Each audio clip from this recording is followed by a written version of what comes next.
अस्सलाम वालेकुम to everyone, you are watching Meri Kamyabi channel. आज हम पेशे खिदमत हैं रमज़ान स्पेशल टॉक शो के साथ। आज हमारे साथ जो गेस्ट मौजूद हैं वो इंतहाई नफीस शख्सियत के मालिक हैं और बहुत ही मल्टी टैलेंट शख्सियत है। शाहजेब रईस साहब आज हमारे साथ मौजूद हैं, founder and CEO spark consulting के।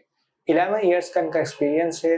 करियर काउंसलिंग के हवाले से भी, लाइफ गाइडेंस के हवाले से भी हज़ारों स्टूडेंट्स को ये एक नई और अच्छी राह हमवार करके दे चुके हैं। जानना चाहेंगे इनकी कामयाबी का सफर। सो शुरू करते हैं अपना शो। अस्सलाम वालेकुम सर। वालेकुम अस्सलाम। कैसे मिजाज जी हैं? जी अल्हम्दुलिल्लाह ठीक ठाक। सर रमजान के हवाले से बताइए, क्या मसरूफियात चल रही हैं आजकल आपकी?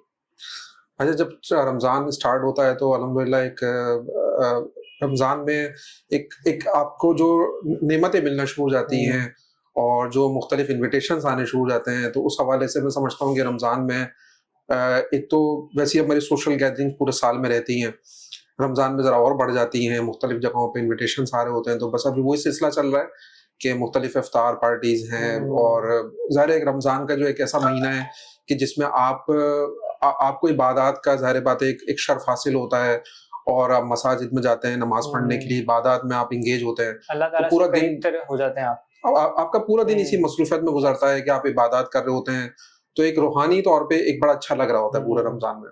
अच्छा, हमारी यूथ के लिए और हमारे प्रोफेशनल्स के लिए रमजान क्या इम्पोर्टेंस रखता है और हमें उससे क्या सबक सीखना चाहिए? देखिए, मैं समझता हूँ कि रमज़ान जो है ना एक हौसले का नाम है, ठीक है? एक रवादारी का नाम है, एक दयानतदारी का नाम है। तो जो आज की यूथ है वो मैं समझता हूँ कि उनके अंदर ज़रा पेशेंस लेवल कम है। तो अगर वो रमज़ान के अंदर ज़ाहिर है रोज़े की हालत में होते हैं, तो रमज़ान एक बड़ा अच्छा दर्स देता है इस हवाले से कि वो उनके अंदर एक पेशेंस आ जाता है इस हवाले से कि आपको एक प्रॉपर टाइम के पे आपको एक अफ्तार आपने करना है, आपने एक प्रॉपर टाइम पे आपने नमाज अदा करनी है, आपने इबादत में एंगेज रहना है।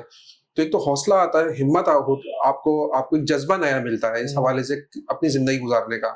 और जो सबसे बड़ी चीज़ है वो है पेशेंस लेवल, कि आज की जो यूथ है वो मैं समझता हूँ कि बड़ी शॉर्ट टेम्पर है, उनमें हौसले और बर्दाश्त ज़रा कम है। तो रमज़ान मेरा ख़्याल है इस चीज़ का दर्ज देता है और ये बड़ी अच्छी चीज़ है कि अगर आप इससे अब अगर आप रमज़ान में इन सारी चीज़ों में अगर आप एंगेज होते हैं, मेरा ख़्याल है कि वो यूथ के लिए एक सोलमन साबित हो सकता है। रमजान बिल्कुल ऐसी जहाँ वो हमारी इम्यूनिटी को बूस्ट अप भी करता है और वैसे ही हमें बर्दाश्त और हौसला पैदा करने की सलाहियत भी देता है। जी। अच्छा, मुझे ये एक और सवाल है मेरा कि जो वीज़ा रिफ्यूज़ल के हवाले से मामलात होते हैं, उसको कैसे टैकल किया जाता है और उसमें क्या मसले मसाइल दरपेश होते हैं, वो क्यों पेश आते हैं ऐसे मसले? देखिए, वीज़ा रिफ्यूज़ल्स में चूँकि इमिग्रेशन हो, स्टूडेंट वीज़ा हो, विज़िटर वीज़ा हो, वीज़े की टाइप्स बहुत सारी हैं, मुख्तलिफ वीज़ा की टाइप्स हैं।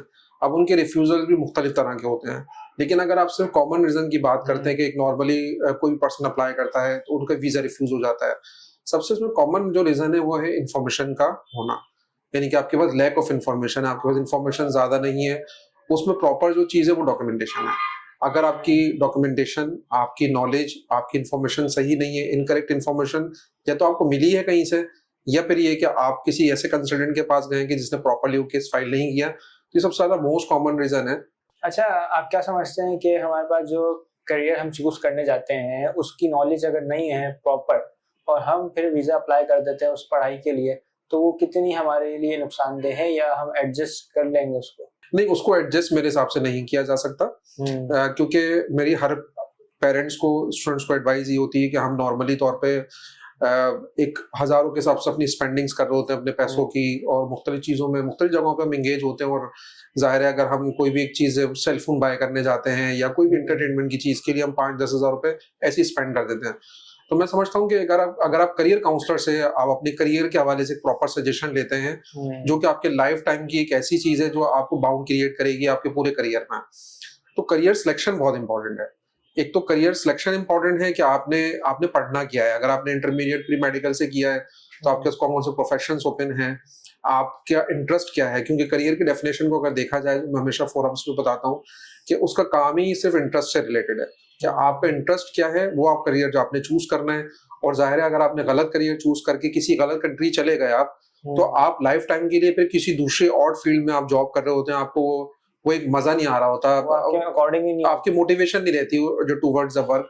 तो मैं समझता हूँ कि काउंसलिंग की बड़ी इंपॉर्टेंस है उसके अंदर। अच्छा, पाकिस्तान जो कंट्री है इसके हवाले से हमें कौन सी कंट्री में अप्लाई करना चाहिए जहाँ पे हमारे लिए आसानी भी पैदा हो और अपॉर्चुनिटीज भी ज्यादा है। देखिए, अप्लाई कहाँ करना चाहिए, तो अगेन जैसे मैंने वीजा के टाइप्स बताई हैं कि हर एज का डिफरेंट सेगमेंट है। अच्छा। अगर के आप स्टूडेंट वीजा अप्लाई करना चाहें कि आपकी एज 40 साल से ज्यादा हो चुकी है तो मुश्किलात आ जाती हैं, तो उनके लिए फिर स्टूडेंट वीजे का ऑप्शन नहीं है, उनके लिए इमिग्रेशन का ऑप्शन है कि आप इमिग्रेशन अप्लाई कर सकते हैं। अच्छा, कुछ जो वीजा कंपनीज हैं जो जॉब ऑन अराइवल फरमाम कर रही हैं, तो आपकी तरफ से भी इस तरह की कुछ अपॉर्चुनिटीज हैं स्टूडेंट्स के लिए? अच्छा, हमारी तरफ से नहीं होती अपॉर्चुनिटी इस तरह की। उसकी वजह यह है कि जो इस तरह के मिस कमिटमेंट्स होते हैं, अनफॉर्चुनेटली बहुत से कंसल्टेंट्स कर रहे होते हैं कि आपको हम वहां पर सिर्फ स्टूडेंट्स को नहीं, इवन बहुत से ऐसे जॉब ऑफर्स या वर्क परमिट के नाम पे बहुत से कंसल्टेंट्स बात कर रहे होते हैं, लेकिन जेन्युइनली आप उस कंट्री में आप एथराइज नहीं है कि आप जॉब्स किसी की भी दिलवा सकें या कोई भी प्रॉमिस कर सकें। तो जो भी यूथ आपके इस पूरे जो ट्रांसमिशन को देख रहे हैं, उन तमाम लोगों के लिए मशवरा मेरी तरफ से ये है, वो अगर प्रोफेशनल भी हैं कि आपको कोई भी वर्क परमिट के हवाले से कोई भी कंसल्टेंट करते हैं कि आपकी जॉब हम वहां पे आपको लगवा के दे देंगे, तो वो ज्यादातर उसमें ऐसी चीजें होती है। मैं 100% की बात नहीं कर रहा, मैं आपको बता रहा हूँ मोस्टली इसी तरीके से होता है कि उसमें वो फेक जॉब्स होती हैं। कंसल्टेंट्स नॉर्मली अपना अमाउंट चार्ज करते हैं, वो फेक जॉब्स होती हैं, बाद में आपके साथ स्कैम्स और फ्रॉड भी हो सकते हैं। अच्छा, ये स्कैम जो फ्रॉड होते हैं, इसमें हम कैसे जो लोग आइडेंटिफाई करें कि हमें किस जगह जाना चाहिए, मतलब वीजा अप्लाई के लिए वीजा कंसल्टेंसी कौन सी बेहतर रहेगी, तो हम उसको कैसे जज कर सकते हैं? देखिए, आजकल तो हमें पता है कि हमारे पास जो सेल फोन्स हैं उसमें वो तमाम चीजें ऑप्शंस में ऑलरेडी अवेलेबल हैं, जो हम मुख्तलिफ अपने काम के लिए हम उसको यूज कर रहे हैं। इसमें चैट जीपीटी का ज़ाहिर बात है, हर एक को आइडिया है, हर एक को यूज करना आता है, तो उसके अंदर बहुत से सेगमेंट्स हैं। मैं 2 से 3 पॉइंटर्स ऐसे आइडेंटिफाई कर देता हूँ कि जिसके लिए जो भी आपके जो ट्रांसमिशन को देख रहे हैं उनके लिए आसानी होगी कि फ्यूचर में अगर कोई इनको student visa, immigration, visitor visa, कोई भी कंसल्टेंट सर्च करना है, उसकी क्रेडिबिलिटी कैसे देखी जाए कि वो हमारे साथ स्कैम या फ्रॉड तो नहीं कर रहा है। सबसे पहली तो जो चीज है वो है वीजा टाइप, कि अगर वो वर्क परमिट की बात कर रहे हैं आपसे कि आपको मैं जॉब लगवा के दूंगा, तो सबसे पहले ये आपके ट्रिगर की बात है।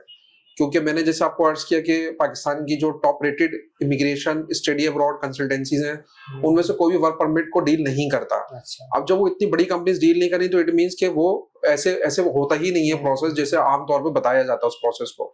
तो इस तरह के किसी भी स्कैम्स के अंदर वो शिकार ही ना हो, इस टाइप के अंदर ना जाए। कंसल्टेंट्स की जो क्रेडिबिलिटी वो कैसे चेक की जा सकती है, उसके आप गूगल के रिव्यूज चेक करें, आप उनके इन पर्सन ऑफिस में जाके मुलाकात करें, आप उनकी काउंसलर से मुलाकात करें, आपको एक क्रेडिबिलिटी का अंदाजा होगा। फिर आप उनकी सक्सेस स्टोरी सबसे पहले देखें आप, क्योंकि बहुत से ऐसे पाकिस्तान में कंसल्टेंट्स काम कर रहे हैं कि जिनकी नई कंसल्टेंसीज हैं, जो किसी दूसरे बिजनेस से आए हैं, उनको पता है कि आज पाकिस्तान में हर पर्सन यहाँ से जाना चाहता है। 2025 का भी अगर हम स्टैट्स देखें तो 7,68,000 लोग पाकिस्तान से माइग्रेट करके गए हैं मुख्तलिफ कंट्रीज के अंदर अपनी जॉब्स के और मुख्तलिफ हवालों से। तो वो समझते हैं कि बिजनेस के अंदर अट्रैक्शन बहुत ज्यादा है। अब उनके पास नॉलेज कम होती है तो वो सोचते हैं कोई ऐसे प्रोग्राम हम लॉन्च कर दें जिससे फॉलो टाइमिंग आपका अमाउंट क्रिएट हो जाए, बन जाए आपका अमाउंट, और फिर वो लोगों को जर्नी वो अचीव उनका हो ना हो। तो वो तमाम लोग जो इसको देख रहे हैं, तो जो सबसे बड़ी चीज है वो कंसल्टेंट की एबिलिटी है कि आप उनके गूगल के रिव्यूज देखेंगे, आप इसके अलावा उनकी वेबसाइट विजिट करें प्रॉपर, आप उनका फेसबुक का पेज विजिट करें, आप जाके उनसे सक्सेस स्टोरीज का मालूम करें, और कम से कम 1 से 2 उनके जो रियलिस्टिक क्लाइंट्स हैं आप उनके कॉन्टेक्ट नंबर जरूर लें रेफरल के तौर पर, उनको लिंक्डइन पे अप्रोच कर लें अगर वो नहीं भी देते। बिल्कुल ऐसी है। अच्छा, आप अवार्ड विनिंग एंटरप्रेन्योर भी हैं, तो आपने अभी रिसेंटली जो अवार्ड हासिल किए हैं उसके हवाले से जरा स्टोरी शेयर करिएगा। अच्छा, चूंकि अवार्ड्स का जो पार्ट है वो पर्सनल कैपेसिटी के अंदर भी है और ऑर्गेनाइजेशनल कैपेसिटी के अंदर भी है। मुख्तलिफ मुझे नेशनल और इंटरनेशनल मुझे अवार्ड्स मिले। जो मेरा लेटेस्ट अवार्ड था जो प्रेसिडेंशियल अवार्ड था, मुझे यूसुफ रजा गिलानी साहब से मुझे अवार्ड मिला था, और वो एक CSR अवार्ड था। चूंकि federation of Pakistan chamber of commerce को मैं रिप्रेजेंट करता हूँ, उनकी CSR कमेटी का डिप्टी कन्वीनर भी हूँ मैं। एकेडमी इंडस्ट्री पार्टनरशिप को मेरा काम है एकेडमी और इंडस्ट्री का लिंकेज क्रिएट करना। तो उस बेसिस के ऊपर जो मेरी अपनी कम्युनिटी सर्विसेज रही हैं मुख्तलिफ फोरम्स, बिजनेस फोरम्स के साथ, तो उस हवाले से मुझे एक रिसेंटली अवार्ड यूसुफ रजा गिलानी साहब की तरफ से मिला है। बाकी जो पास्ट गवर्नर्स रहे हैं, करंट गवर्नर जो रहे हैं, करंट गवर्नर कामरान खान टिसोरी साहब के साथ तो ऑलरेडी मुझे 3 अवार्ड्स इनके टाइमलाइन में मुझे मिले। तो इस तरह के जो मेरी अपनी जो वर्किंग है स्पेशली एजुकेशन के हवाले से और स्पेशली जो हमारी इमिग्रेशन इंडस्ट्री है उस हवाले से भी कंज्यूमर चॉइस अवार्ड हमें अल्हम्दुलिल्लाह मिला। उसकी कंप्लीट रिसर्च होती है, पूरा एक सर्वे होता है तो कंज्यूमर्स ज़ाहिर है अल्हम्दुलिल्लाह हमारे सेटिस्फाइड कंज्यूमर्स हैं, उसके बेसिस पे हमें एक अवार्ड मिला है। तो ये मुख्तलिफ अवार्ड्स हैं जो स्पार्क और मुझे पर्सनल कैपेसिटी मिले हैं। अच्छा सर, मुझे ये बताइए जैसे करियर काउंसलिंग है हमारे स्टूडेंट्स की, वो मेरे ख्याल से इतनी है नहीं, क्योंकि स्टूडेंट्स को पता नहीं होता हमने कौन सी फील्ड सेलेक्ट करनी है, किस फील्ड में जाना है। एक्सीडेंटली वो बहुत सी फील्ड चूज कर लेते, तो आप उनको क्या मशवरा देना चाहेंगे, क्या गाइडेंस प्रोवाइड करना चाहेंगे कि किस तरह वो अपनी काउंसलिंग करें, या कोई ऐसे इदारे हैं जहाँ से वो कांटेक्ट कर सकते? देखिए, मैं समझता हूँ कि आप किसी भी चीज का मशवरा अगर सही पर्सन से करेंगे ना, तो आपको सही एडवाइस मिलेगी। फॉर एग्जाम्पल, अगर आपको कोई गाड़ी खरीदनी है, आप किसी अपने ऐसे फ्रेंड से मशवरा कर रहे हैं जो खुद बाइक पे आना जाना करते हैं, जिन्होंने कभी खुद गाड़ी ना ली हो, तो वो आपके लिए सही सजेशन नहीं हो सकेगी। वो जैसे हम किसी भी चीज में सर्वे करते हैं, तो सर्वे में अगर आपके पास जो टारगेट ऑडियंस है वो नहीं मिलेगी, तो आपका पूरा रिसर्च और पूरे आपका सर्वे खराब हो जाएगा, क्योंकि आपको सही रिजल्ट्स नहीं मिलेंगे। उनके जो भी आपके आइडेंटिफायर आंसर्स होंगे, रिस्पॉन्सेज होंगे, उसके बेस आप डिसीजन नहीं ले सकते। तो यही चीज करियर में भी है।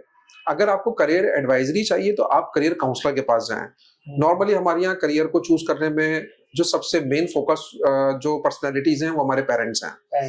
अच्छा, मैं समझता हूँ कि पेरेंट्स आपके एक ओल्ड स्कूल पेरेंट्स होते हैं। ओल्ड स्कूल का मतलब ये कि उन्होंने जो एजुकेशन ली होती है, या जिस करियर में उन्होंने टाइम स्पेंड किया होता है, वो 20, 25, 30 साल पुराना होता है, उनकी थॉट्स पुराने होते हैं। तो सबसे पहले जो एक चीज ये है कि आपको एक प्रॉपर करियर काउंसलर के पास जाना चाहिए, और आपको प्रॉपर एक करियर एडवाइजरी लेनी चाहिए। और अगर फ्री में भी करना चाह रहे हैं आप, आप अमाउंट इन्वेस्ट करें किसी भी करियर काउंसलर के पास जाके। इंटरनेट तो आपके घर पे अवेलेबल है, आपके पास सेलफोन अवेलेबल है। एक होती है career psychometric testing. Psychometric testing एक ऐसी टेस्टिंग है, इंटरनेट पे बहुत सारे इसके टेस्ट अवेलेबल हैं। अच्छा। अगर आप 1 से 2 घंटे में बैठ के वो साइकोमेट्रिक टेस्टिंग सॉल्व कर लेंगे, उसमें मुख्तलिफ सिनेरियोज दिए जाते हैं। उन सिनेरियोज को अगर आप सॉल्व करना शुरू करेंगे, तो एंड ऑफ द सेशन आपको खुद पता चल जाएगा कि आप किस करियर के लिए बने हैं, क्योंकि अल्लाह ताला ने हर एक को सलाहियत डिफरेंट दी है। अगर मैं ये कहने लगूं कि मेरे जो कजन हैं, अगर वो चार्टर्ड अकाउंटेंट बन के 1 मिलियन सैलरी वो गेन करते हैं, तो शाजिब साहब के पास भी क्या वो एबिलिटी है कि वो 1 मिलियन गेन कर सकते? तो नहीं है। अल्लाह ताला ने हर एक को एक यूनिक सलाहियत दी है। ये हम आइडेंटिफाई नहीं करते, हम सिर्फ कॉपी करते हैं कि आपके कजन के इतने अच्छे मार्क्स आए, वो प्री मेडिकल में गया, वो डॉक्टर बन गया, आप भी डॉक्टर बन जाए। अब वो पता ही नहीं है कि, क्योंकि मैं हमेशा एग्जांपल्स आतिफ असलम की, क्रिकेटर्स की मैं देता हूँ, बाबर आजम की मैं देता हूँ, सचिन तेंदुलकर की एग्जांपल, कि ये लोग भी तो क्रिकेटर्स, सिंगर्स, तो जरूरी नहीं कि अल्लाह ताला ने आपके प्रोफेशन में सिर्फ ये लिखा हो। आतिफ असलम की बात याद आई तो मैं उनका एक शो देख रहा था जिसमें उन्होंने 3 टाइप चीजें चेंज की, यानी कि वो क्रिकेटर बनना चाहते थे, फिर कंप्यूटर साइंस स्टूडेंट बने, वो फील्ड में गए लेकिन वो छोड़ा, फिर आखिर में सिंगर बने। आखिर में देखिए, जिस चीज में आपका इंटरेस्ट है, जिसमें आपको जॉय मिलता है, आपने करियर के अंदर वो चीज करनी है। और अर्निंग का तो साथ है, क्योंकि आपका ब्रेड एंड बटर ही आपका करियर में ज़ाहिर अर्निंग होता है, आपका अल्टीमेट गोल वही होता है। लेकिन आपको अल्लाह ताला कहीं ना कहीं रात भी दिखाएगा उन चीजों के अंदर, और आपका खुद भी जब दिल चाह रहा होगा ना, तो अर्निंग आपके खुद होने लगेगी। तो आपने करियर हमेशा वो चूज करना है जहां आपको खुद पता चले कि मुझे मेरे लिए ये काम बेहतर है और मुझे काम करना चाहिए। साइकोमेट्रिक टेस्टिंग से उसको सारी चीजें हल हो सकती हैं। हम इंटरनेट पर सर्च करके अपने आप को आइडेंटिफाई कर सकते हैं कि हमारे लिए कौन सी फील्ड सूटेबल है। ये बड़ी अच्छी चीज आपने बताई हमारे ऑडियंस के लिए जी, जो कि उनके लिए बहुत कारगर है। अच्छा, रमजान के हवाले से कोई इन द एंड आप मैसेज देना चाहें कि हमें इस महीना जो बरकत है, फजीलतों वाला है, नेमतों वाला है, जो जारो सारी है, इसको मजीद इसको और किस तरह निखार सकते हैं? देखिए, ये बड़ा प्रोडक्टिव महीना होता है। मैं समझता हूँ कि रमजान का एक ऐसा महीना है कि जो हमारे लिए एक बड़ा बाबरकत महीना है, और हमें बहुत कुछ सीखने को मौका मिलता है इसके अंदर। और सीखने में ज़ाहिर है आपको सबसे बड़ी जो चीज़ है वो टाइम मैनेजमेंट, क्योंकि जब आप यूथ में हैं, आप एक यूथ के एज ग्रुप के अंदर हैं, अगर आपको कोई मतलब प्रोफेशन के अंदर अगर आप हैं या कोई बिजनेस भी रन करते हैं, सबसे बड़ी चीज़ है इसके अंदर टाइम मैनेजमेंट। आपका एक प्रॉपर, जब आपका डे स्टार्ट होता है सहरी से लेकर और एंड तक, तो आप समझते हैं कि आपका पूरा डे बहुत अच्छा प्लान हो रहा होता है। और जब आप इबादत में अपना पूरा दिन स्पेंड करते हैं और साथ साथ आप प्रोफेशनल लाइफ को भी स्पेंड कर रहे होते हैं, तो मैं समझता हूँ कि अल्लाह ताला उसमें बरकत भी देते हैं, और साथ साथ उन तमाम चीजों को भी आपके साथ अटैचमेंट्स ऑटोमेटिकली और नेचुरली तौर पर होना शुरू हो जाती है। और जब आप कोई भी काम स्टार्ट करते हैं ना, अपना डे स्टार्ट लेते हैं जब रमजान के अंदर, मैं समझता हूँ आपके लिए इस बाबरकत महीने में वो तमाम चीजें, ख्वाहिशात जो आप करना चाह रहे होते हैं, जो आपने प्लान की हुई होती हैं वो मैं समझता हूँ कि आपकी ऑटोमेटिकली रिजॉल्व होना शुरू हो जाती है रमजान। तो उसको आप बहुत बेहतर अंदाज में आप स्पेंड कर सकते हैं।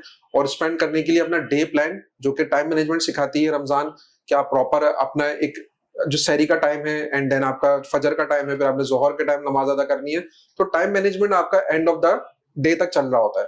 तो मैं समझता हूँ उसको बेहतर अंदाज में स्पेंड करना आपको करना बिल्कुल चाहिए। सर, बहुत अच्छी आपने हमारे ऑडियंस को जो गाइडेंस दी है, बिल्कुल ऐसी ही कि रमजान हमें टाइम मैनेजमेंट सिखाता है। बहुत शुक्रिया सर आपका कीमती वक्त देने के लिए। Highly honour for me and for my entire team.